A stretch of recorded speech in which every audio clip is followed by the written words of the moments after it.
木工师傅和现场工作人员将木板拼接锁紧。这里是台北市花博公园舞蝶馆的舞台，也是福智伊施恩法会赞颂影片录制的现场。工作人员所组的这艘大船模型，正是赞颂永汉行要录制的道具，更是今年伊施恩法会的主题意象。大船无畏海上的风浪，扬起船帆航行。这样的概念，正是来自宗喀巴大师在初中后善愿中的寄颂。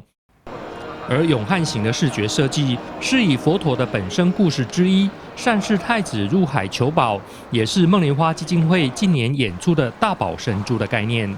他驾船出海去寻宝，为了众生，所以它呈现的就是一个跟这种寄颂正好非常的贴切。非常贴切，所以我们就把这艘船呢搬到了我们这个节目的现场。今年是福智第17届伊施恩法会，赞颂曲目的安排，特别希望在疫情下能传递出温暖与正向的力量。赞颂永汉行正是其中重要的一首曲目。其实师父有讲过，修行最难的就是让学习的人内心中升起对三宝的一个感动。所以其实所有的节目都是为了升起对三宝的一个感动。当我们生命中遇到挫折的时候，我们就可以因为这个力量而永汉不退。